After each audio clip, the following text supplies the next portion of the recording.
What's up everybody, my name is Justin and welcome back to another episode of Whiskey Tears. And on today's video, we are doing a bottle that I did in my first ever bourbon hunting video, which came out a couple weeks ago. Thank you so much again for all the support that video has gotten. Over 3,000 views now on a channel with less than 200 subscribers. So if you guys haven't, make sure you go ahead and hit that subscribe button so that I can go out and buy more bourbon, do more hunting videos, and do more reviews here on the channel. But in today's video, we're going to do one of the bottles from that first hunt video, which is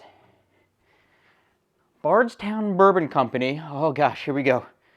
Chateau de Laubade. Laubade. It's French.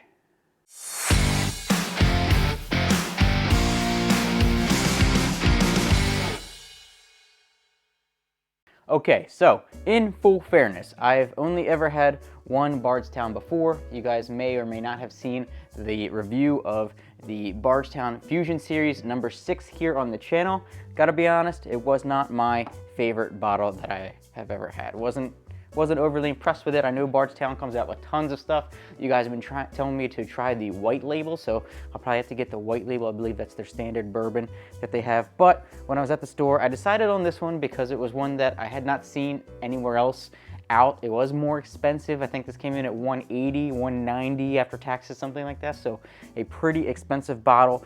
And I didn't really know anything about it when I bought it, but I've heard kind of reviews on this one. It is coming in at 107 proof, blended straight bourbon whiskeys finished in Chateau de Laubade Armagnac cask. So that's the Chateau de Laubade is some, I think, specific brand out there, and it's finished in those casks. So I do tend to like finished whiskeys. I always think that it gives you a whole big different depth of flavors in there, so I'm a big finished whiskey fan. So there is that. In the collaborative series, it says the Bardstown Bourbon Company's collaborative series is a celebration of kindred spirits. We partner with one of our favorite producers in wine, beer, and spirits to create exceptional expressions. Our hand-selected premium bourbon is placed into our partners' barrels, then aged in our rick house to mature into one of the finest one-of-a-kind release. Our best-in-class award-winning collaboration with Chateau de Laubade returns with a new expression, a blend of 12-year Kentucky bourbon and 10-year Tennessee bourbon, finished in Chateau de Laubade Armagnac cask for 16 months. Okay, so it is a 12-year Kentucky bourbon with a 10-year Tennessee bourbon, then finished for an additional 16 months, so a year and 4 months in the Armagnac cask. Woo! That's a lot to take in. It's a lot to take in, but it's interesting. I'm intrigued. All that sounds good to me. We've got some older bourbon. We've done over a year of aging and finishing in the Armagnac. Even that word is hard to say. Armagnac. I might be butchering it. I'm sorry. I don't drink that stuff, but I'm excited to try it. So we're gonna do the bottle pop and get the nose out of the bottle. Oh, by the way, the bottle. I love their bottles. I love how they look, especially when you look through. It's got this like woman with a swan. I don't know if that means something, but it looks cool looking through. All right, bottle pop and nose out of the bottle. Here we go. Okay, plastic synthetic cork. Here we go. First nose of $180 to $90 bottle of finished whiskey. Okay.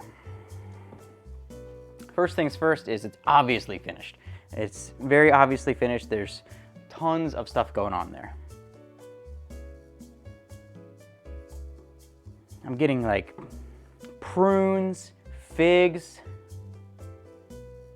almost like a tequila smell to it as well. It's almost smelling like a tequila, a mezcal, something like that. It's interesting. It is gonna be interesting. I don't know what this is gonna be like. I do have some tequila here, but I'm not an overly huge tequila guy. Not saying that that's what it's gonna taste like. Honestly, I don't even know what Armagnac is. To be honest, I don't know if I've ever had it, but we're gonna try this one today and rank it on the tier system anyway. So in the glass, it's definitely darker. You can see it's darker in the bottle, so that's one of the things you get with finishing too. I generally tend to think the darker the better for bourbons and whiskeys. Now you got to take that with a grain of salt when it is something that's finished, because it's sucking in a lot of the things from that wood of whatever was in there previously to help it darken up, especially when you do the wines, things like that. So when we do eventually get around to doing the Cavalan Vino Barrique soloist here, we're gonna really see how dark that can get to you by doing some finishes, because that thing is like midnight. But all right, let's go ahead and get the nose out of the glass here, see what we're doing, if we're getting anything else out of the bottle. Yeah, that's tequila. It smells like straight tequila. It's the strangest thing ever. Maybe some pears, a little bit of spice in the background, but like almost like a jalapeno spice. It smells like a margarita, like lime, lemon. You're definitely getting that. That's really, I think that's really what I'm honing in. Saltiness. Smells like a lemon lime margarita with that tequila in there in the background. Okay, I'm nervous. I gotta tell you, I'm nervous. I don't mind margaritas. It's not something I drink often. I don't really like the salt rim. Not a huge fan of that on them, but I gotta get that out of my head. That's not what this is. This is bourbon. This is whiskey. Tennessee bourbon and Kentucky bourbon, 12 and 10 years old. So it's not young. It's definitely aged, 10 and 12 years. So, all right, we're just gonna go in for the taste, hope for the best. Hopefully it does not taste like a margarita. If it does, that's gonna be something.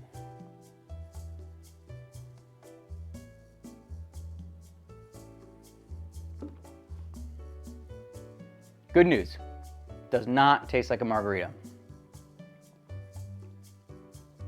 I was really afraid I was about to be just drinking tequila.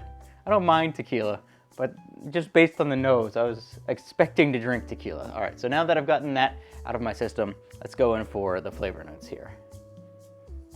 It's got woodiness in there. It's definitely got woodiness. Maybe not so much your standard oak woodiness that you get, but you can definitely tell that there's an oaky, maybe, I don't know, I guess oaky woodiness, but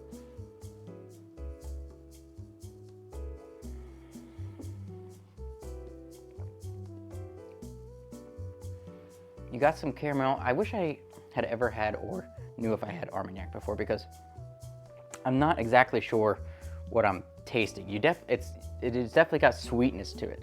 It's got a real nice sweet bite up front on top of that woodiness. It's got some caramel in there, definitely a little bit of caramel. All right, come on, Justin, hone in here, figure out what's going on.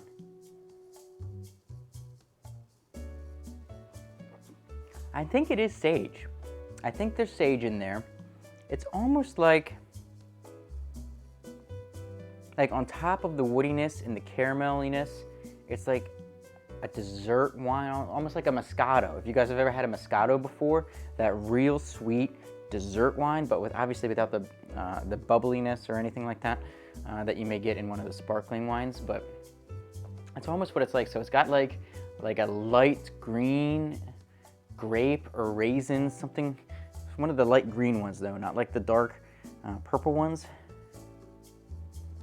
Maybe some nutmeg in there too on top of all of that.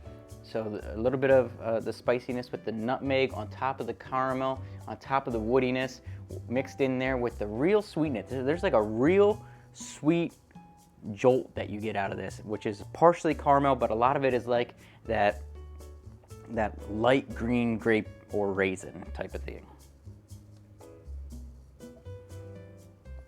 All right, I gotta say, I came in with very low expectations on this one. I know there's been multiple releases of this. I was trying to see if I could figure out which one this is. I think there's been 2 releases of the Chateau de Laubade, whatever it is. I'm not sure. So if somebody knows how to figure that out, let me know in the comments, and then I'll pin the answer to that in the comments here. But you know, it's better than I thought it was gonna be.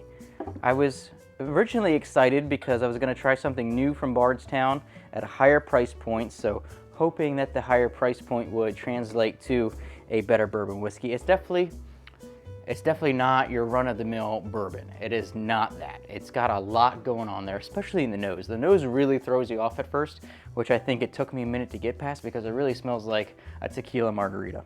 That's what it really smells like, with some sage in there. Like if you just bam threw a little stick of sage in there. It's really what it smelled like. So I think I'm rambling on here. So we're gonna go ahead and get into ranking this on the tier system. Now, generally, I try not to take in the price of the bottle into ranking the actual whiskey itself because, you know, depending on where you live and what you have access to, prices may be different. Your situation may be different on what you can afford, but this is quite an expensive bottle. Do I think this whiskey is worth almost $200? Probably not. Probably not. Would I pay that again for this bottle? No. So obviously it's not worth that. Would I pay $100 for this? I think so. I think so. I kind of like it. The more I drink it, I like it a little bit more. The nose is still confusing as all hell because it sounds like a tequila margarita, but once you taste it, it's different. And I like different. It's good. It's obviously finished. It's got some nice old whiskey, some nice old bourbon in there, which you can taste underneath of it with that oakiness, with that caramel.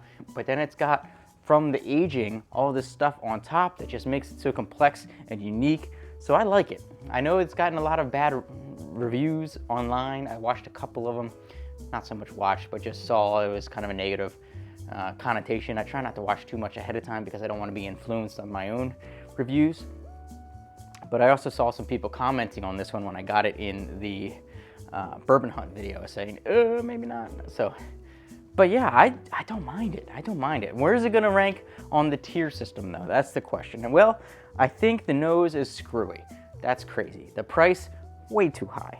But once you drink it, it's actually kind of cool to drink. It's kind of cool to drink, especially after you smell it, because it's so much different of what you get on your senses, and it tricks you, and then you got to sit there and figure it out. And I like it when it's a challenge because that means there's a lot going on and it's not basic, it's not easy. So I think for me, it's gonna go on the B tier. Gonna put this one on the B tier. I don't think it's quite good enough to go on the A tier. It doesn't leave me going, wow, wow, wow, wow, wow. Gotta have more, gotta have more. The nose is screwy, but it's definitely not your everyday sipper. It's better than that. So I think it's gonna go on the B tier here for the Bardstown Chateau de Laubade. And I do think I like it more than the Fusion Series number 6, which is the only other Bardstown I have had previously. So might have to get the white label just to try their normal stuff, see what that's like, and go from there. But yeah, it's going on the B tier. So I feel like I rambled and was kind of all over the place in this video, but this was a tough one to figure out. So if you guys have $200 that you don't need and you want a stumper to get into yourself, maybe one to consider, especially if you like finished whiskeys. Hopefully you guys enjoyed this video. If you did, make sure you hit like and subscribe. I'll see you in the next one.